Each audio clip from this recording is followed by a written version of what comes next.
ఇదే కదా నీ కథ ముగింపులేనిదై సదా సాగదా ఇదే కదా నీ కథ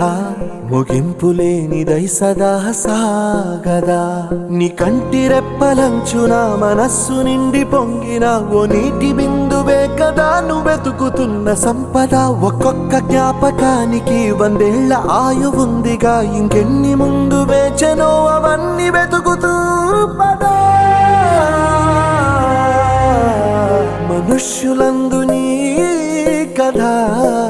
మహర్షిలాగా సాగదా మనుష్యులందు నీ